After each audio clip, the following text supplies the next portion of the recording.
सबको नमस्कार। मैंने कल रात भी बात रखी थी कि किस तरह से नरेंद्र मोदी जी के निर्देश पर, उनके मार्गदर्शन में चलते हुए भारतीय जनता पार्टी पूरी तरह से लोकतंत्र को तार तार कर रही है और रोज़ाना नित नए कारनामे, लोकतंत्र की हत्या के, संविधान की हत्या के, भारत की आत्मा की हत्या के रोज़ नए कारनामे भारतीय जनता पार्टी द्वारा किए जा रहे हैं। कल रात ये लोग कोशिश कर रहे थे कि नगर निगम की स्टैंडिंग कमेटी का जो चुनाव होना था, जिसको कल मेयर साहिबा जो अभी मेरे साथ बैठी हैं ये कराने की कोशिश करती रही, पूरे दिन नहीं हो पाया, तो इन्होंने अपनी मेयर के अधिकारों का इस्तेमाल करते हुए जो कानून ने इनको दिए हैं, चुनाव की अगली तारीख तय कर दी, हाउस के बुलाने की अगली तारीख तय कर दी, जो कि कॉन्स्टिट्यूशनली कानूनी रूप से इनके अधिकार क्षेत्र में आता है।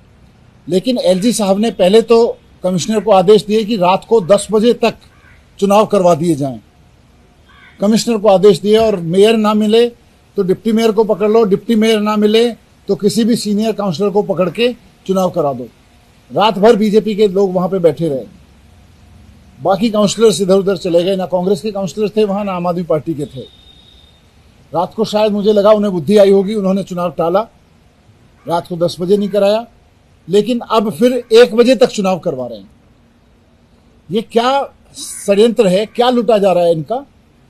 कुछ तो है जिसके वजह से इतनी बौखलाहट हो रही है कि रात को 10 बजे चुनाव कर लिया जाए, मेयर ना मिले तो डिप्टी मेयर करा ले, डिप्टी मेयर ना मिले तो किसी भी सीनियर मेंबर से करा लो। अब और लोकतंत्र की हत्या करने की बात ये आ गई कि अब वो कह रहे हैं कि मेयर छोड़ो, डिप्टी मेयर छोड़ो, सीनियर काउंसलर छोड़ो, अब तो चुनाव करवा लो एडिशनल कमिश्नर एमसीडी की अध्यक्षता में 1 बजे। ये सबसे खतरनाक है। कैसे हो सकता है एडिशनल कमिश्नर की अध्यक्षता में चुनाव? दिल्ली नगर निगम, जिसको कॉरपोरेशन कहते हैं, ये कॉरपोरेशन एक इलेक्टेड बॉडी है, चुने हुए लोगों की इकाई है, वो उनका हाउस है, चुने हुए लोगों का। चुने हुए लोगों के हाउस की अध्यक्षता या तो कोई चुने हुए लोगों में से करेगा, मेयर करेगा, डिप्टी मेयर करेगा, या चुने हुए लोग जिसको अपने में से चुनेंगे वो करेगा। किसी अधिकारी के पास तो कभी भी चुने हुए सदन की अध्यक्षता करने की पावर ही नहीं हो सकती है। मुझे समझ में नहीं आता कि ये, जैसे चंडीगढ़ में एक मिस्टर मसीह नाम के कोई व्यक्ति थे, उन्होंने किया था, सारी धज्जियां उड़ा दी थी चंडीगढ़ के चुनाव की, और सुप्रीम कोर्ट में उनकी इज्जत तार तार हुई थी। लेकिन उससे पहले वो संविधान की और कानून की इज्जत तार तार कर चुके थे। इसी तरह से कमिश्नर एमसीडी जिस तरह के आदेश पारित कर रहे हैं, और वो लिख रहे हैं कि मैं एलजी के कहने पे आदेश पारित कर रहा हूं, और एलजी निश्चित रूप से बीजेपी के कहने पे आदेश दे रहे हैं। संविधान की इज्जत तार तार कर रहे हैं, कानून की इज्जत तार तार कर रहे हैं। कैसे किसी चुने हुए हाउस की मीटिंग किसी अधिकारी की अध्यक्षता में बुलाई जा सकती है? ये आज तक देश के इतिहास में नहीं हुआ, दुनिया में कहीं नहीं हुआ। चुने हुए लोगों की मीटिंग, चुने हुए सदस्यों की मीटिंग, चाहे वो कॉरपोरेशन के हों, चाहे विधानसभा के हों, चाहे संसद के हों, चुने हुए लोगों की मीटिंग की अध्यक्षता केवल चुना हुआ व्यक्ति कर सकता है। उसका स्पीकर कर सकता है, डिप्टी स्पीकर कर सकता है।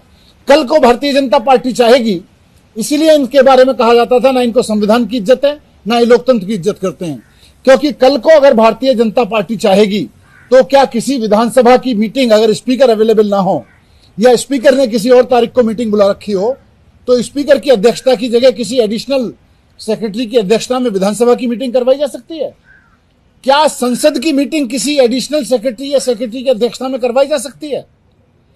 ये तो मजाक बना दिया इन्होंने लोकतंत्र का। लोग चुनते हैं, चुनी हुई जो काउंसिल्स होती हैं, चुनी हुई सभाएं होती हैं, चाहे वो संसद हो, विधानसभा हो, या नगर निगम की बैठक परिषद हो, बैठकों में फैसला लेते हैं, लोकतांत्रिक तरीके से लेते हैं। लेकिन ये अधिकारियों से उसकी अध्यक्षता कराएंगे? ये अधिकारियों से अध्यक्षता तो देश के इतिहास में छोड़ दो, दुनिया के लोकतंत्र के इतिहास में कहीं नहीं होगी। भारतीय जनता पार्टी ने भारत के लोकतंत्र को जितना शर्मसार किया है, उससे उसका बयान करना मुश्किल है। और